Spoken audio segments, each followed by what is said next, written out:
As I got another rhyme, another rhythm for y'all to listen. I'm never quitting on my mission, I'ma roll with what I'm giving. Got some ambition, this new edition, filling positions.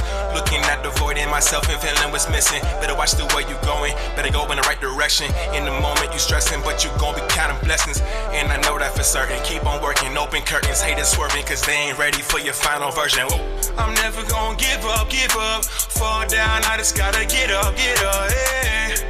You're listening to the Tom Ficklin Show on WNHHLP 103.5 FM, your home for community radio. Good morning. This is yours truly. You know me as Real Talk Gwen Samuel. But for episode 1 of my new podcast, Vote for the Other Guy with Mama Bear Gwen Samuel. So I am putting on the Mama Bear hat. Not only because I am a mama, a proud mama, a grandma, but I am a big fan of humanity. And so that requires who we know to be the nurturers in our communities, the mama bears, the mamas. I always wondered what would happen if mamas ran Congress. Can you imagine if mamas and grandmas ran our country? I can assure you we ain't gonna be acting crazy like this because we handle business in our homes. So again, thank you for joining me on my first episode of Vote for the Other Guy with Mama Bear Gwen Samuel. And I'm gonna lead with a quote, and then we're gonna jump right in because I'm excited to introduce to you an other guy candidate. This is why it's called Vote for the Other Guy or Gal. We're not about to go down any rabbit holes, but we do know one thing: things need to change. This podcast is all things civic education. I don't want to hear about your parties. I want to hear about the person. What are your morals? What do you represent? Who are you as a potential candidate? What are your morals? What are your principles? What do you stand on? What's your bottom line? When it comes to Mama Bear Gwen Samuel, my bottom line is very clear for those who know me. You don't have to like me, love me, or hate me, but I don't negotiate when it comes to the well-being, when it comes to the safety, the education, and the overall well-being of children. Oh, yes, and I'm excited to let you know I am a guest host on the Tom Ficklin Show. Now, let me just backtrack. Did y'all hear the what they said, the dope music, right? It was like, if you listen to some of the lyrics in the song, hashtag never quitting, hashtag going in the right direction, hashtag blessings, right? Keep on working. These were the sound bites that I heard in the Tom Ficklin Show. So thank you, Mr. Tom Ficklin, for allowing me to be a guest host. This is the first of many. And this gives me a chance to get my feet wet in running a podcast. So again, shout out to the Tom Ficklin Show for allowing me this opportunity on 103.5 FM. So with that being said, we are going to start with a quote. Because again, this podcast is all things civic education.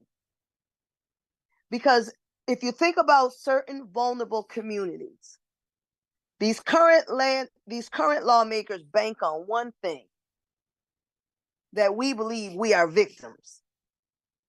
And that's very important to understand how they perceive us, because how they perceive us is how they will engage us.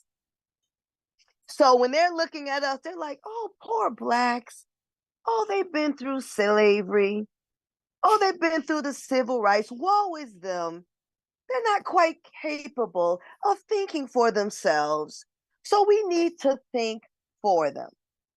A newsflash, at least for Gwen Samuel, don't let my color fool you. I am not illiterate.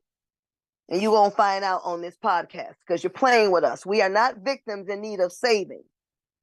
We need legislators and individuals who we pull the lever for in November to represent our voice. That's a big difference than victimhood. So let's go to this quote before I introduce my great guest. So the quote I came across was from John Lewis. We all know John Lewis. He marched on the Selma Bridge.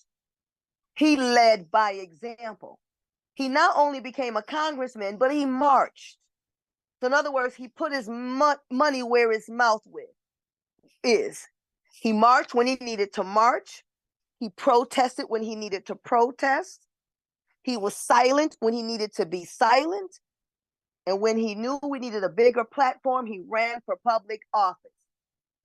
So what does that say, ladies and gentlemen? Everyday citizens, everyday people like you and me, the John Lewises of the world. No one knew John Lewis when he came out of his mother's womb. But he was born in an era where everybody wasn't treated equal. We couldn't even vote. And so he fought for those freedoms. And many people have fought for our freedoms. And many people have died for our freedoms. I'm talking to the Black community now, but vote for the other guy is for all American citizens. I'm telling you right now, we are in trouble. Houston, we have a problem. So going back to this quote from John Lewis, and please, if I'm not clear about something, because this is new for me, when I get excited, I get hyper. So I'm practicing being calm, and y'all know that's a magic trick all by itself. So with that being said, let me read this quote. The vote is precious. It is almost sacred. It is the most powerful, non-violent tool we have in a democratic society. And we've got to use it. So let's unpack that real quick. It's the most precious. Why it's the most precious? Because we vote for people that make decisions on behalf of us. And so yes, we may be a democratic society, but we are a representative republic because we actually vote people to represent our interests. And because I am not a civic education scholar, each podcast I will be doing a weekly podcast. And then we'll bring different guests on. We'll be bringing different solutions and strategies, all things building individual and collective power at the voting booth. Because the days of these lawmakers taking us for granted, when you talk to lawmakers and they'll say they'll get back to you, they'll think about it. Okay, what does that even mean? Are you thinking about what I said, or are you thinking about your own agenda? And it is clear we have allowed people to be career politicians, because think about this, ladies and gentlemen. They were once everyday citizens like you and me, freshmen. They said, vote for me, trust me, believe in me, and I will represent you. And so what do we say? Okay, I'll give you a try. I'm your huckleberry. And we pulled the lever down. So the first year or two, or the first election cycle for someone, maybe we don't know, right? And we're not God. We're not, right? Excuse me, my phone just rung. I don't even know how to mute stuff, so forgive me. I'm going to work on this afterwards, y'all. Right? There's no crystal ball. So there really is blind trust when we first vote for a candidate. But once they're in office for a little bit, like a year or two, we kind of see their voting record. We kind of see who they are. Because just like with a gift, a holiday gift, for those who don't celebrate Christmas, maybe you get a birthday gift or something that's wrapped up. So with a lawmaker, a potential lawmaker, they're all wrapped up in pretty bows, nice suits, sneakers on. Vote for me, kissing your baby on the forehead. You know what I mean? We love the kids. All of that be going on. But once that wrapping comes off and you look in the box and you find out that what you thought was a diamond was a stone, are you going to vote for the stone again? You now know it's a stone. But for some reason, the stone comes to us the next year and said, look, I was a stone last year and I was a terrible stone. But if you vote for me again, I promise I'll be a better stone. And we vote for the stone again. I say give and take. At some point, What's in the box? If it ain't the gift, it ain't working for you. I want another gift. All right, I want something else. And so why I started this, so let me be clear. And as we transition to our guests, I'm looking at time, it's 11:10. Vote for the other guy is a parent-led, because I am a parent, right? Voting, putting a laser focus on children. Now, granted, you may not care about public education. Granted, you may not care about certain issues that don't apply to you. But I want you to know today that public education applies to all of us because our tax dollars pay for the public education system. And we have people in office that I believe don't like children. So this podcast is to help us to move away from blindly to vulnerable communities, from blindly voting row A or row B or even row C, to becoming informed and engaged, voting smartly, voting intelligently. And what does that look like? Because what's happening up there on the Hill in Congress, what's happening in Connecticut, and I bet you can apply this to any other state. They say, Gwen, you got to be careful what you say. No, these people have lost their mind. I don't know if it's in the water they're drinking. Don't drink the water then. But something is happening where you are looking at your constituents, having them go to meetings, you're talking to them, and then you're voting against their interests. I'll give you an example of why I'm settling down before we join to Brother Stan. Right before the pandemic. So the pandemic, none of us saw coming. The conspiracy theorists, you saw it coming. But for the regular folk who just tried to make ends meet, we didn't see it coming till it came. Now, if you notice, we fell in line. CDC told us we had to wear masks, we had to do hands, we had to do 6 foot. And guess what? The globe step came in line. They conformed, right? They told us to be afraid. They pandered us with fear mongering, had us in the house afraid. Don't even want to hug nobody. Like, we did all of that. So I get it. The unknown. Here is why we need to vote for the other guy. In Connecticut, let's talk Connecticut. So the governor says, I need executive order power. This thing is fluid. We don't know what to do. I need to be making executive decisions on behalf of the people. I'm saying Connecticut, but this could have applied to your state as well. But in Connecticut, he says to our elected officials, so the ones that you voted, whether you live in Shelton, Hartford, New Haven, Bridgeport, Middletown, Westport, it don't matter. The governor said to your legislator, we want to pass an emergency order bill, and so you all must give me your power so I can make executive decisions. Didn't like it, but okay, I don't know what we're dealing with, so we conform. But the problem is, he kept asking for it, even after the pandemic was over. So what you want the power for? And that's when I knew we were in trouble. Because they said the most dangerous thing you can do is to give a person that has never had power before. Granted, Governor Mont may be wealthy and everything, but see, he had power in his private network. I can't tell him what to do with his private money, but he's a public entity. Ability to shut the state down, whether you were black, white, or middle class, do not get it twisted. You were confined to the house. So that means we were all equal. Didn't matter what color. Racism went out the window then. Classism, kind of, sort of. Right? Because the wealthy were able to maneuver and stuff like that, cut around stuff. But for most Americans, you were confined to the house. So that means that kind of power to know that, oh my goodness, I can make everybody stay in? You think any candidate's going to let that kind of power go? Then we had historical amounts of money.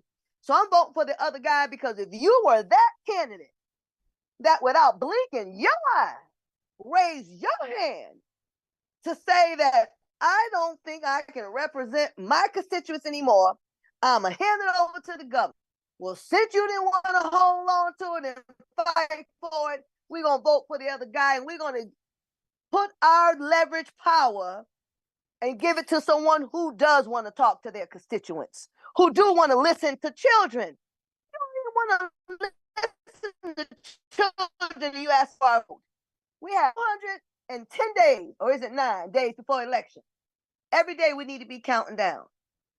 So with that being said, I'm going to introduce you to the first other guy we had before the other guy was even a thing, y'all.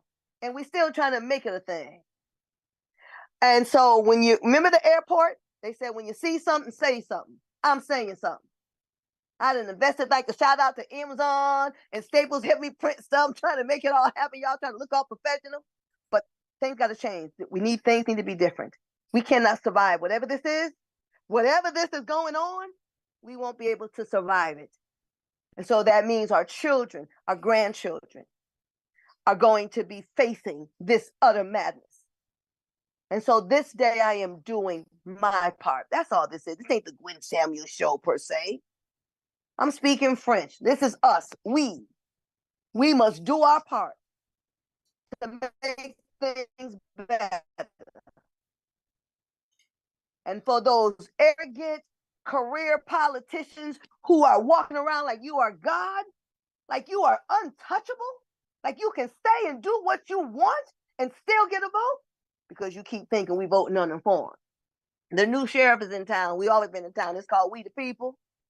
And we the people about to handle the business. So with that being said, I want to introduce you to this brother whom I love. I love his wife, his children. Yes, this is my podcast. I can say what I want to say. I can love who I want to love. And I love this man from the time I met him over, I want to say a decade ago. Because when you see someone that's in tune with their community, and he has media, and he makes sure we stay informed, and he opens up his accesstv.org to the state of Connecticut, not just Hartford, even though Hartford is his home and his passion. So I want to share with you the other guy.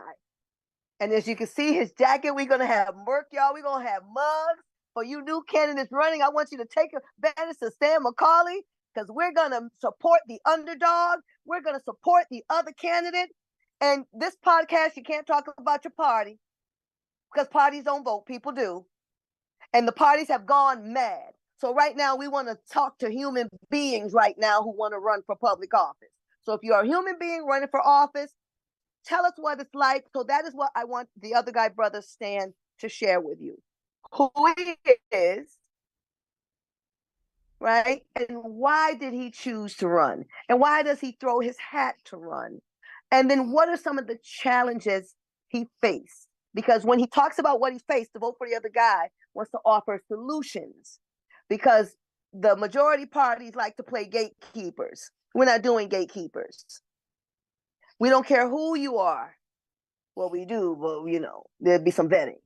But we will give you a platform. So at this time, Brother Stan, I know me, I get so long-winded and I'm working on it. Please talk to the people, because I'm so excited. Welcome, y'all. Give them a round of applause. Well, and congratulations on your 2023. First of all, thanks for having me on, and congratulations to you, and special thanks to Tom Ficklin for lending us his program and WNHH Community Radio. The other guy, I'm wearing my other guy jacket. I'm proud to wear this because Sister Gwen brought this to me when I was running for mayor in Hartford on the campaign trail. She brought one for my wife and one for myself. And so, there's not a whole lot of places I can wear this because, it's a big Macaulay for mayor and all that. But it's also got the, vote for the other guy. So anytime I have an opportunity to talk to people and encourage them about, representing, I find it a high honor. And what people, first of all, have to realize is that, as you mentioned, we live in a representative republic. We elect people to represent us.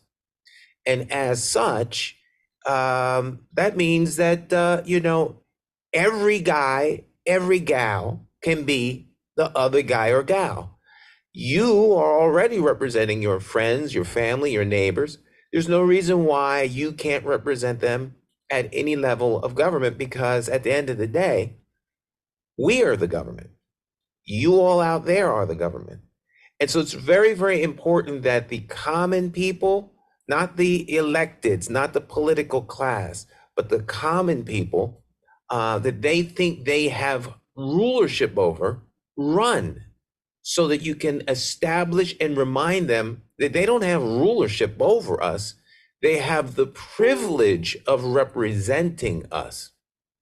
And so it's very, very important that if you have ideas, if you have plans, if you have a vision, if there are things that you would call your elected representative about, there's no reason why you can't be the one actually being the champion to take those ideas forward.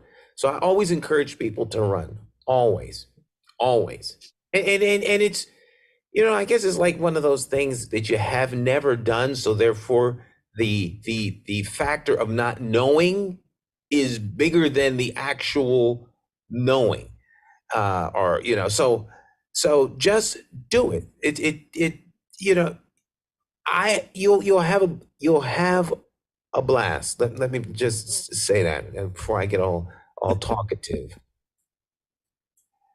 Well, so interject right there. So Mhm. why, right? So you have a successful business, right? You see the ugliness, right? And we are exhausted. It's nothing but Mhm. fighting and bandit. You're bad. They done got so ugly. You talk about people's children and mother. Like it is not the. It's not. America has the good, the bad, and the ugly. We get that, but I still love my country.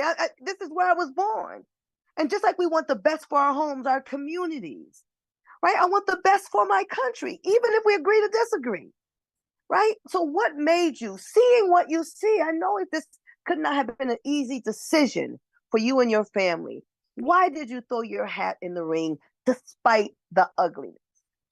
Well, I believe that we have a responsibility to make things better.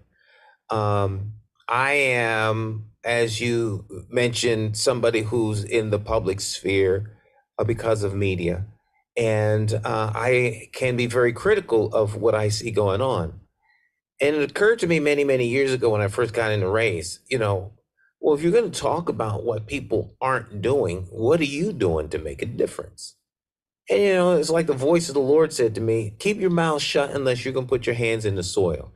If you're not going to do anything, who do you think you are to talk about what someone else is doing? They may not be doing what you think they should, but what are you doing other than complaining? And so with that, I ran. And the first time I ran was in 2007. I got in the race with, I think, 10 months before the election. And I was running against Eddie Perez. There was like no humanly way that I was going to win. But I decided to run anyway. And you got to believe that there's something about the human mind. If you don't think you can win, you probably won't try. So somewhere in the back of my mind, I thought, you know what? This is going to be an upset. I can win this as an upset. And, there was some controversy around him at that time. And, I was very critical of that. And so, step up to the plate and make a difference. So despite the ugliness of it, as you say, and believe me, when I did that the first time, I was, I didn't have a clue. But I learned a lot. And if I look back now, because I've run a couple of times, with that having run, yeah, it's very, very ugly. But people have to understand and look at it like being in a boxing match. You could be boxing your best friend, or you could be in a football contest. You're on one team, your best friend's on the other team. It's not personal. Your team wants to win. You and the people you want to represent want to win. unfortunately, a lot of what politics is about character. You talked a little bit about that in the beginning, like who is the person? What do they stand for? And there are no real physical punches that you can throw at people. So what you have to do is, or I shouldn't say what you have to do, but what often happens is the establishment tries to undermine your integrity. Because if you don't have integrity, people won't vote for you. And so they'll attack you, they'll attack your family, but that comes with the territory. And I think that if you're going to stand up for your community, it's almost like the men and women who put on a uniform and go and represent the country. They're willing to fight for their country. They're willing to fight for their kids. They're willing to fight for their neighbors because they have a calling to do that which is necessary to make sure that the opportunities and freedoms that we have continue. Well, that's the same thing you have as somebody running for public office. It's like doing military duty or jury duty. When we no longer feel that we should run or can't run, that's where you start to see the breakdowns that we're seeing in our society today. People are starting to throw their hands up and say, well, this is all for naught. Oh, we don't care. Once you have that attitude, the status quo wins. They win hands down. Exactly. And that's the important. I'm glad what you said about when you're talking about that fear. I actually think that's what career politicians think about it. They were once freshmen. Yeah. And so you would think the logical thing as leadership, as a leader, saying, now we got to teach the next generation of leaders. But we're not. I've seen this even in our own Black community, within some of our civil rights organizations, right? And I almost want to say, look, you don't have to be 1,000-year-old still fighting the fight. You've done your duty. You marched the march. You stood with those dogs. Teach us what we need to know, right? So I'm a 60s baby, right? So I came in under the civil rights, but I don't really recall Black history. Like I went to an all girl majority, white school. My mother understood college prep, but she sent me there. Like my mother understood home ownership, so she bought a home, right? So when I think about voting and fear, I didn't really experience the racism, but I experienced the sexism. You understand? So I think people are thinking it's not that bad, and so our people are not. We're not teaching each other. So what I was saying is, my generation, I expect someone from that era to say, okay, Gwen, you're in your 50s now, you've been fighting out here. Here are some tools we use. My job is to then to connect with a 40 or 30, another mom and say, here's what I've learned. Because if I had known about advocacy, I wish someone had taught me about the importance of balancing, right? Because I'm an emotional creature. When I see something wrong, I want to go fix it, right? But that requires planning, how to execute that, right? Everything about. But when I say that to say, when you think about career politicians, they talk to our emotions, right? They'll know Gwen. See, they know how to get Gwen. You say, oh, girl, look what they did to the kid. I didn't know about, you know what I mean? I don't know what time it is. I know I got to feed my kid. I got dog. I'm ready to fight, right? But if we were passing relays, I said, I'm unavailable, but Brother Stan is. Let me connect with Brother Stan. He knows this. But we're not even talking to each other. And career politicians know that. And so they use that fear. Look, you got too much to do. You're overwhelmed. Just vote for me. And next year, I'll take on your issues. Next year becomes year 1, year 2, year 4. Now we got people up there over a decade that are voting against the very things their constituents need. And I think they're using this fear and this ugliness to make it ugly so new people won't join in the fight. Does that make sense? Like if they set in the stage so that we won't try to fight. Well, I think what you're saying has a lot of merit, and you have to think. I tell people, think of it this way: what actions does a person have to undertake in order to maintain where they are? Do they have to run faster if it's a race, or do they put oil on the track so that you slip and fall, or banana peel? Or if calling you names works, that'll work. What happens with a lot of people, and they don't maybe start off as career politicians, but as you alluded to earlier, the power, because it's really the ability to say yes to projects or no to projects. It's the ability to move your tax dollars into the column of resources for individuals, because it's all about the redistribution of money and resources necessary to get things done. So if people if people arrive at that place, they soon understand how the power works. And so very, very, very few people, this is just human nature, very few people are going to tell someone else how to become who they are. All right, so I'm gonna give you the keys to the kingdom that I've built over the last 4 years, over the last 8 years, over the last 12 years, over the last 16 years, and I'm gonna give that to you. And then somehow nobody wants to let go.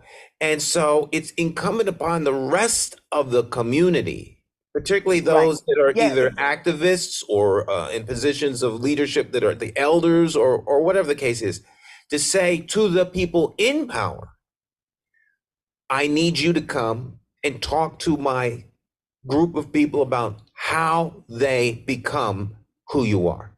See, we have to hold them accountable. All too often, we think of them like mom and dad. Okay, well, if we ask the right way, they'll do something for us. Or if we befriend them, they'll do something for us. But there's an old adage in politics, no permanent friends, just permanent interests. And so you become a utility. Now, I won't use the overly graphic one. I'll stick with the paper towels. And so, if their hands are wet, they need a paper towel. The paper towel is very useful because you don't want to walk out with your hands wet. And so you wipe your hands when you do with the paper towel. You don't carry it around. You don't give it a special award or a plaque. You ball it up and you throw it in the trash. It was useful. We've become utilities that are useful around election time. And so they need to pull you off that shelf for election time. And then once they have used you to maintain power or even to get into power, then they put you back on the shelf and wait for another 4 years. So it is really, really important for the constituents, for the people who are holding these folks accountable, to do so. And the best way to hold them accountable is for you to run for office. So when you run for office, it says to them, they're not going to just go quietly into the night.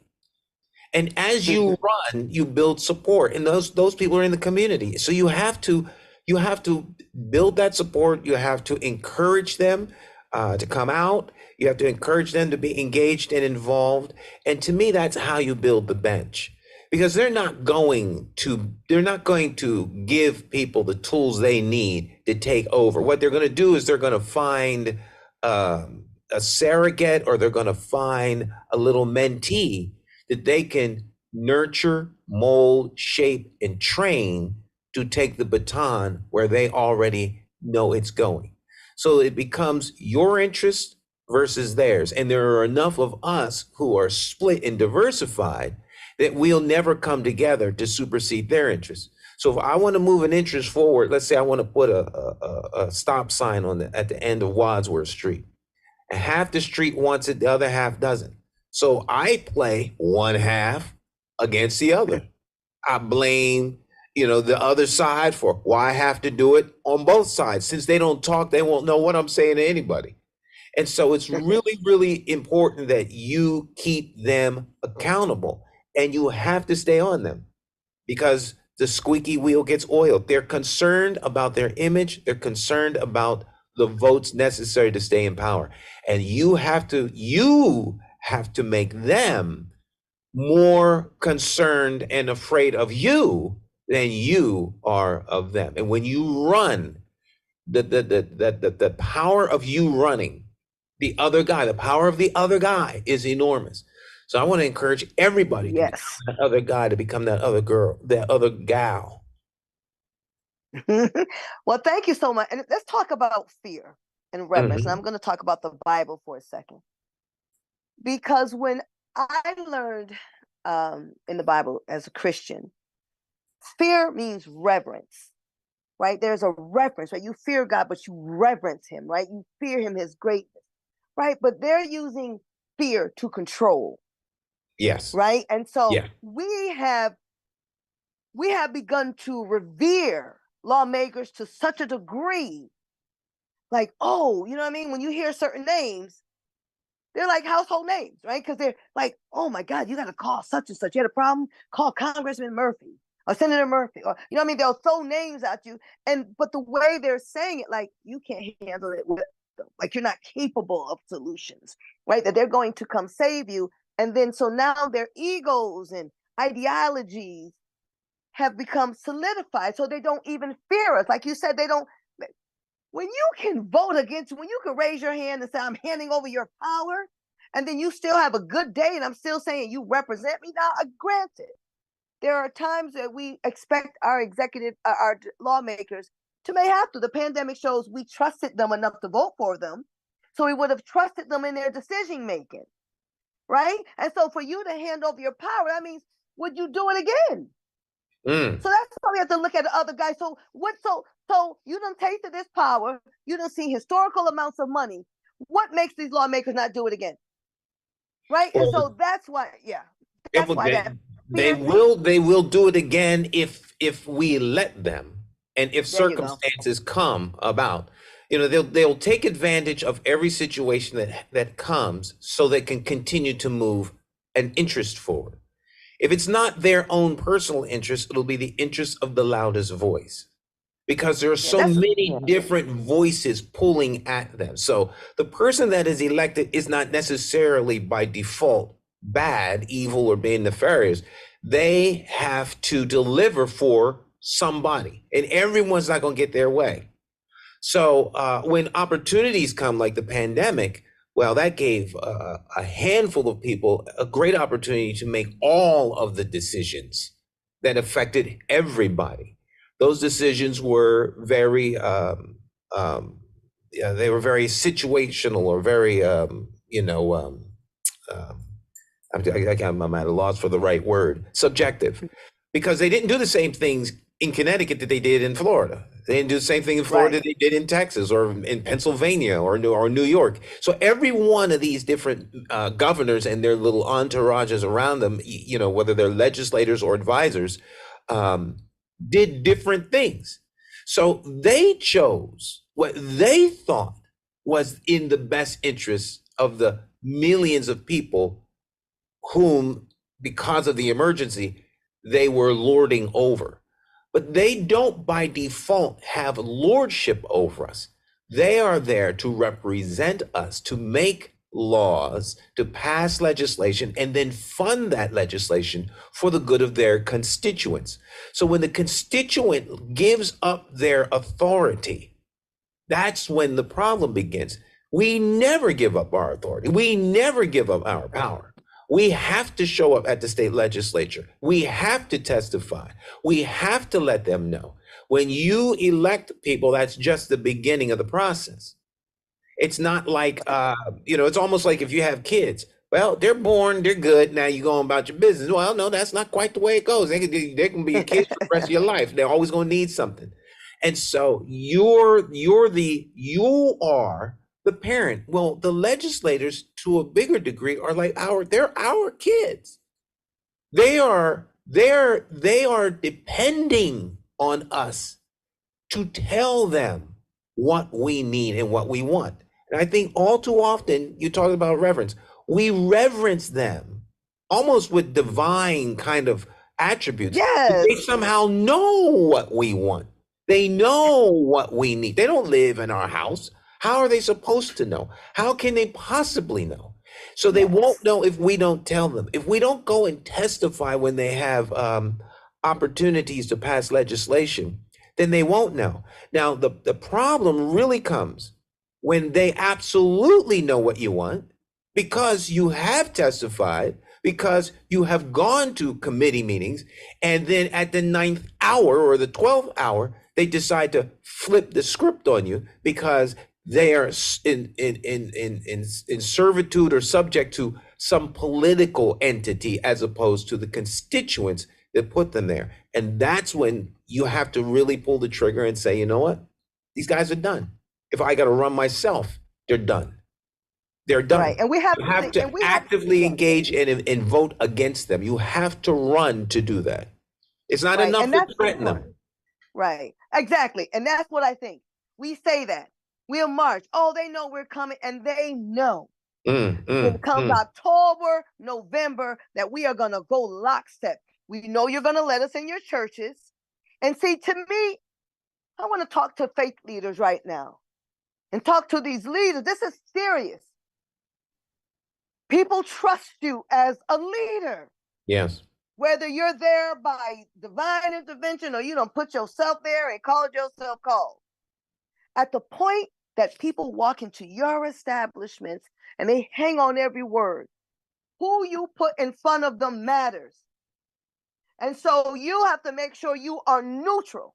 But our black churches bring in a candidate here, a candidate there, almost subliminally telling us what to do.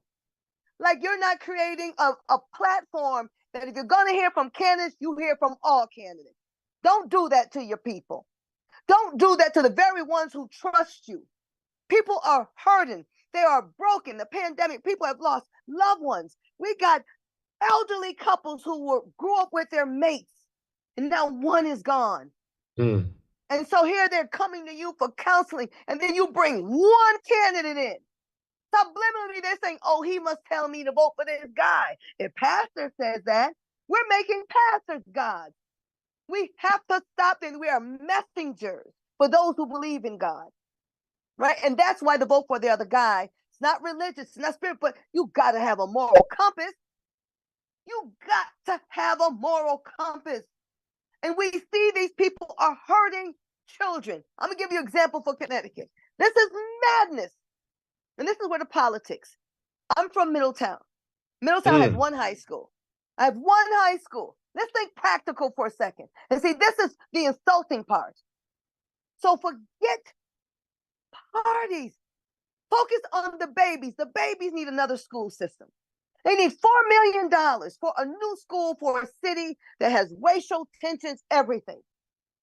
The investment on the front end for $4 million is better to pay $50 million per inmate on the back end. Because you know they're going to fully fund our prison system. We know this. So we have to hold them into the preventions. But we've allowed people to make public education a political argument versus an educational argument. Like, this is our future workforce. That's not a soundbite. They really are. You need to be able, they have to have the core to even have the basic literacy skills to even function. So it has a life value. But we are allowing people to say no against children for politics and for party. And so now they don't want to vote for these kids. Now let's go to Danbury. Danbury says we have 50% of Latino kids not not in school. They have to find them. That becomes a public safety issue. I don't care. That's saying kids are bad at school. We know the cognitive development of kids. Two or three of them getting together, somebody gonna want to break the window and climb in the building. It's just human nature. But the problem is, our law enforcement says kids are not doing the youthful prank anymore, right? They're not taking your pencil and running down the hall. They're stabbing you with the pencil.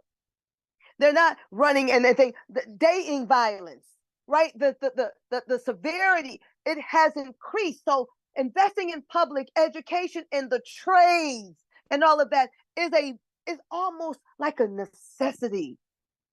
And to know that in the Black community, when you wanted to control us, you got away with manufacturing. I just heard that they brought in 71,000 government jobs and zero manufacturing. So if the things that we need on the ground in America, then we need to be repurposing these empty buildings. But instead, we are helping everyone else.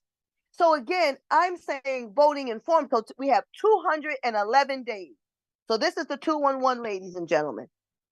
We have the 211 in Connecticut means information. So today is the 211 with Brother Stan McCauley of Access TV, the former candidate from 2023 a mayoral candidate. He embodied what the other guy is, because our two major parties currently are such gatekeepers, are underdogs who put themselves in the ring, barely can get into debates, barely can get into other things. So this is what the vote for the other guy. We are all things underdogs. We are all things the other candidate. We don't care about your party. Whether you are a Democrat, you're a Republican, you're independent, you are green, you are blue. At the point you put your hat in the ring, we want to talk to you. We want to help you get your name out there. We want to help you get your principles and your values out there so that the people can make an informed decision. We have too many gatekeepers who are going to control who you hear, control the narrative. And this is what the vote for the other guy is to bring back the narrative. And it does have a single issue focus of public education, because public education intersects with economics. Because you can't get to A. I don't care if you are illiterate. It is hard to start a business, be an entrepreneur without literacy skills, because you're signing contracts. Look what's happening with sports right now. They can shoot a hoop, but can't spell basketball. And you're saying sign it, right? So it has life consequences. Now let's talk about voting blindly. Why I want to talk about vote. And I would love for you to talk about, Brother Stan, what did it look like for you with the people like who said they're going to vote for you? Like when you're engaging and you're knocking on the doors, right? And the people are sharing their stories. The number of people you're sharing are not the number of people showing up for the polls, right? So if you knock on 1,000 doors, you may only get 10 votes, 10% of the 100. So what are you hearing? Or maybe a solution. We can talk about the civil rights era. We know they voted as family. So I think right now we need to talk about family nucleuses, because April is considered strengthening families month. And it's also reentry month. We got people coming out of jail. Connecticut is one of the few states that you can vote if you're a felon. You just got to register, right? And so we're not engaging populations to change the game. So again, what do you see, or what do you think or hearing, or what are your thoughts of how do you knock on 100 doors, talking now, not just pandering, right? Talking and knowing the family, the kids, and it still translates to only 10% of those 100 showing up at the polls. As an underdog, it's very, very hard because you're running against the establishment. You're running against the status quo. If you live in a town that's a one-party town, like most towns are in Connecticut, you're running against that established party. And the mechanisms of control, rise up from the nominating, entities, which would be your town committees, who nominate individuals who are going to then be in office. It is so bad now, of course, that you have people who are just running unopposed. And the problem is less them and more the constituent, because if the constituents don't believe that they should run, then that person begins to run unopposed. And so there's a lot of apathy. So when you knock on doors, you hear people say, well, you're not going to make a difference. I like you, but you're not going to make a difference. Others have tried it. It's just not going to work. And people begin to get beaten down. It's almost like your favorite baseball team just won't win. So you go to support the team, but you really don't expect them to actually win. And so the other side of that coin is the individuals who have a vested interest in the status quo continuing. So if a church has nonprofit entities associated with them, and the power structures give them a grant before the election, or if your street gets paved before the election, or if you're invited to come to an event where they give you a special citizens award before the election, The old kissing babies and shaking hands by the power brokers is very effective because people give to them this, this awe that it's not worthy of. You'll hear people say, well, the mayor and the president of the council are going to be, they've already confirmed to come and they're going to be our special guests. I hope they're coming in the back. Help come in the back. You sit them in the front. Let them sit in the back and take notes so they can go back and know what we want.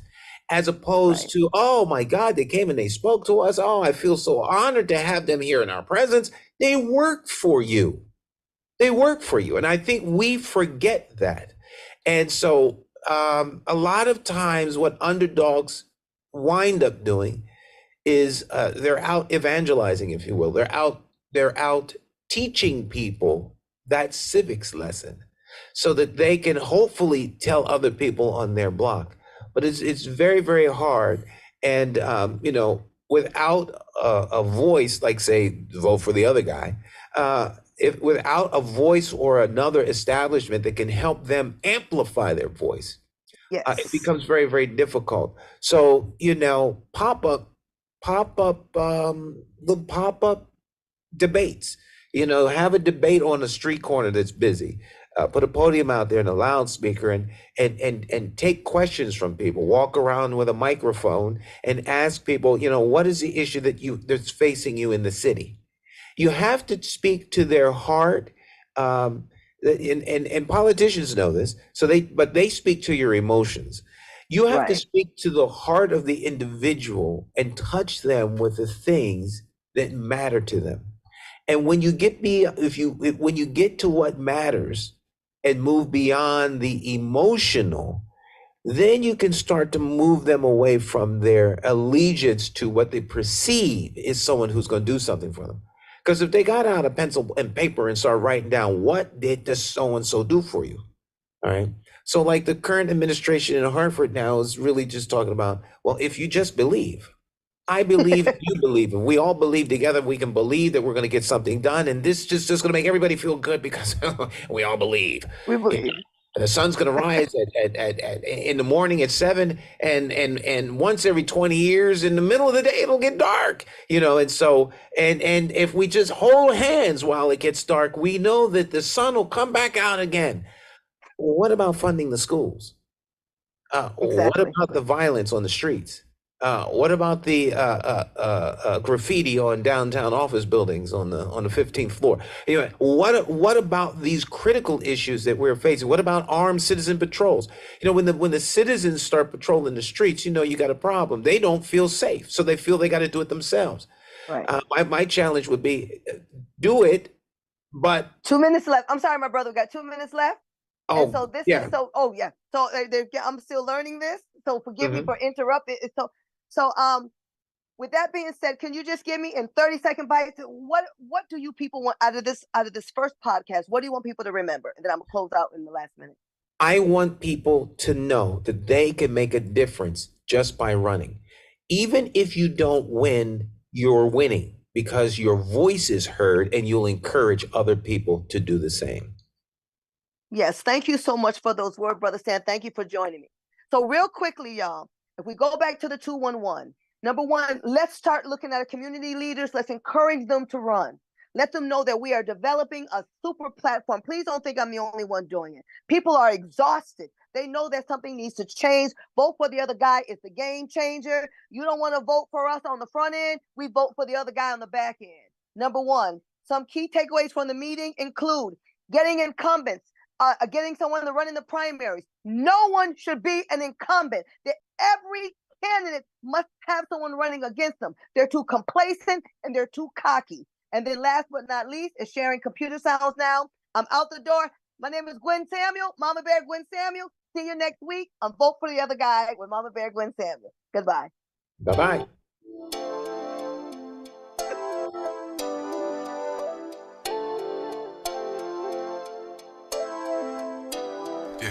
As I got another rhyme, another rhythm for y'all to listen. I'm never quitting on my mission. I'ma roll with what I'm giving. Got some ambition, this new edition, filling positions. Looking at the void in myself and feeling what's missing. Better watch the way you going, better go in the right direction. In the moment you stressing, but you gon' be counting blessings. And I know that for certain. Keep on working, open curtains, haters swerving, cause they ain't ready for your final version. Whoa. I'm never gonna give up, fall down, I just gotta get up, yeah. Cause this is You're my listening rock. to the Tom Let's Ficklin get Show on back to WNHH LP 103.5 FM, your home for community.